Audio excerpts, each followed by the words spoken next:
welcome back to my channel, and today's video is going to be a story time. Yes, I know I have not done a story time in a little bit, but I have been having a lot of fun with my skits and all that kind of stuff that I haven't really had a chance to actually think about making a story time, although I have many stories to tell. I haven't actually sat down and been like, yeah, I should make a story time.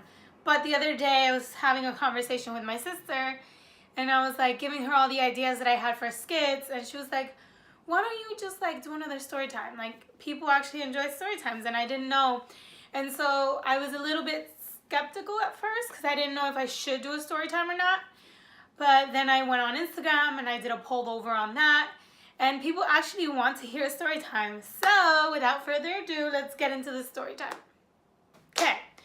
So before we start the video, I just want to say that at the time of this story time, and I know you saw the title, I was about 7 years old, I want to say, and my sister was 5 years old at the time. Because we were flying in for her birthday. So Anna was 5 and I was 7 years old. So let's get into the video. Okay, rewind back to when I was 7 years old. Cute picture of young me here. Cute picture of young Anna here. This is kind of what we looked like when we were younger. We have a lot of amazing stories to tell. If you would like to hear those, let us know. So this story begins, it is the year after we just moved into the United States, and for Anna's birthday, we wanted to celebrate her birthday back in Chile again. And celebrate her birthday there, but my mom couldn't come with us because she had work. So the way it was gonna work is we were gonna fly in with my dad, and my mom will fly in a couple days later and meet us in Chile, right? So we are on the plane on our way to Chile, and if you're not aware or don't know, it's fine, don't worry, I don't expect you to know, but the flight from New York City to Chile is 13 hours. Yes, 13 freaking hours.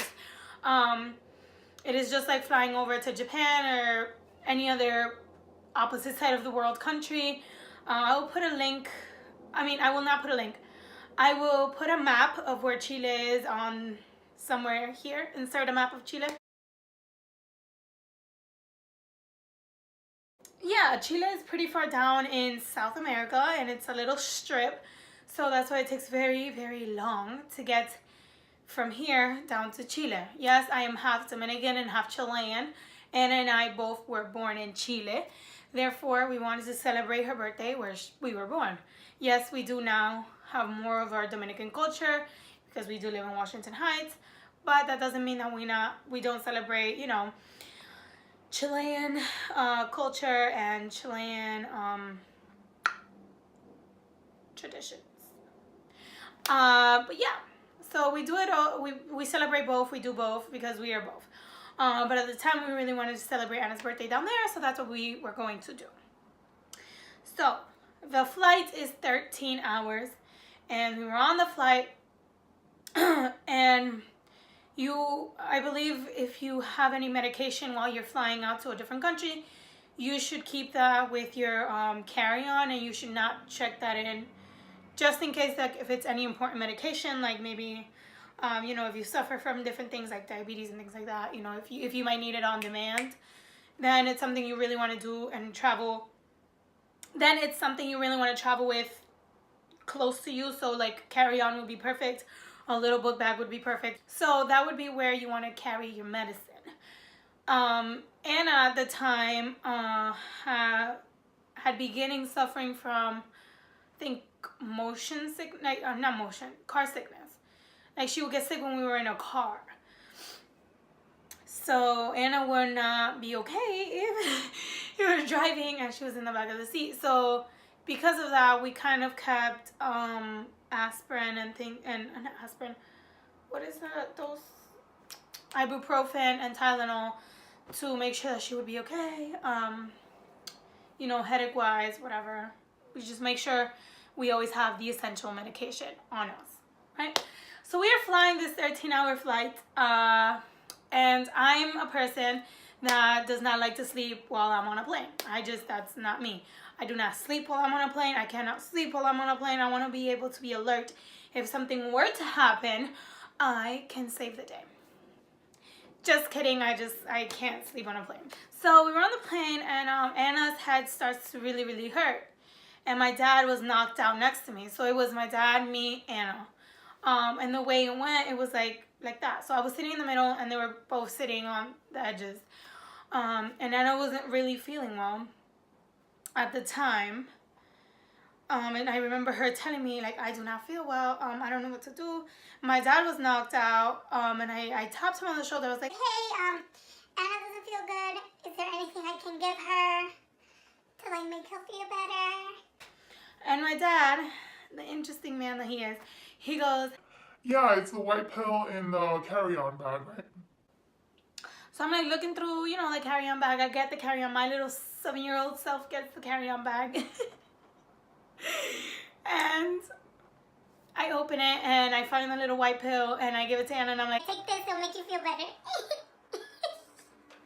So I give her the little white pill and Anna is knocked out. And we did have a connecting flight, so that means that our travel time was a little longer. Our connecting flight, I believe, was in Peru. Yeah, we stopped in Peru and then the rest of the flight was another like hour and a half, maybe 2 hours. But I remember having a connecting flight because we had to get out the plane. So Anna's knocked out for the rest of the flight from New York to Peru. And we were just, you know, hanging out. And back in the day, like this is like early 2000s, if you had a very long flight, they would give you food. Like they provide you with a meal. And we did have a very long flight at the end of the day, so they gave us each a meal. I remember my dad was still knocked out, but he woke up to eat his meal. And Anna was knocked out completely. And I did not know what I had given her. Let me just say that straight out the bat. I do know what I gave her now. But then at the time, I didn't know what I had given her. So, moving on. She's knocked out for the rest of the trip. Her food is there. I'm like tapping her on the shoulder. I'm like, Anna, your food's right there. And she looks at it. She's like, yeah. And she like falls back to sleep. And I'm like, okay, I'll eat your food. Because, you know, fat butt over here. But I took her plate and I ate the snacks or whatever. And then I left the nasty food that I did not like. We are about to get off the plane in Peru to catch our connecting flight in Peru. And Anna is, you know, not waking up. And I tap her on the shoulder. I'm like, Anna, hello, wake up, wake up, wake up. And, you know, she doesn't wake up. Then my dad's like, why isn't your sister waking up? And I'm like, well, I don't know. I guess she's knocked out for this long. So my dad nudges her, like really nudges her, you know? Like, wake up, Anna. And she like wakes up, but you could tell she's not really there. Like, I don't know how to explain it better. Like, she wakes up, but you could tell she's not really there. Like, she's just like not really there. So he's like, come, we have to get off the plane, like we have to go to our connecting flight. So at this point, Anna can walk and Anna can do a lot of things. She just can't really like comprehend or put 2 and 2 together, if that makes sense. Like, she's literally like she looks like a drug addict, to say the least. But she's like walking down. We get off the plane. We sit her on the waiting area because we have to wait for our connecting flight. We sit her down, and my dad looks at me. He's like, What pill did you give her? And I was like, The little white pill you told me to give her because, like, her head was hurting. And then he was like, let me check the bag. I was like, here it is. I give him our little carry-on, like, which had like our passports, medicine, and like, you know, the little stuff that you carry. So I give him the little carry. I'm like, here you go. And then he's like looking through. He's like, did you give her this white pill? I'm like, yeah, I gave her that white pill. And he's like, this is my low blood pressure pill. I'm like, I just gave Anna a low blood pressure pill, and that's why she's fucking acting like a drug addict. Anyway, so yeah, Anna took a low blood pressure pill. And so she did not wake up for her meal. She barely made it off the plane, and now she's sleeping on like the waiting area. A few minutes later, she's like, Barbara, I have to go to the bathroom. Like, I really have to go to the bathroom. I'm like, I don't know what to tell you. I'll help you up. And then I help her up, and she's like, I'm gonna go to the bathroom. She's like, but by the way, she's very young. So she like wakes up and like kind of dabbles off into like the bathroom, and my dad's like, You go with her. I'm like, okay. So I had to walk Anna all the way to the bathroom because she was like wobbly, all the way to the bathroom to get her to use the bathroom, to grab her bag, and then put her back down in the waiting area because my dad is a man and obviously he cannot go into the women's bathroom. So after that, Anna slept the whole ride, the whole plane ride until we got to Chile. And then in Chile, my dad like called my mom and he was like, listen, she gave her a low blood pressure pill and yada, yada, yada. But by the time we had reached Chile, Anna was fine. Anna could like comprehend and do things like a normal child would. But I just remember that experience being so freaking crazy. Like, I had to take care of Anna for like 3 hours, and I was like a year and a half older than her. So I was panicking.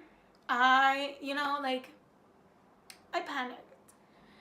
So yeah, that is the story of when I drugged Anna. It was crazy. To this day, I still talk about the time that I drugged Anna because to me, like, it seemed so normal. And then my dad was like, you gave her low blood pressure pills because he suffers from high blood pressure when he flies. So usually when my father flies, he needs to have his low blood pressure pills with him. And so that's when the confusion went on because he probably had taken a low blood pressure pill. And when I asked him, what should I give Anna? He probably just didn't know, or mid-sleep, he just said the little white pill. And I took it as, okay, the little white pill. But like, you know, it wasn't just a little white pill. It was a low blood pressure pill. The moral of the story is, kids, so don't eat their food. Don't eat your siblings' food. And make sure your parent is awake before you take any pills. And let them know that you're taking any pills. You know, like aspirin or ibuprofen or Tylenol. I don't know. Make sure your parent knows that you're taking pills for your headache, whatever pain you have. And do not take your siblings' snack because that will come back to bite you later. So with that being said, I hope you enjoyed the video. I hope you enjoyed my little story time of when I drugged Anna. And yeah, if you liked the video, subscribe, comment down below. Let me know if you've drugged your sibling before. And with that being said, dance party.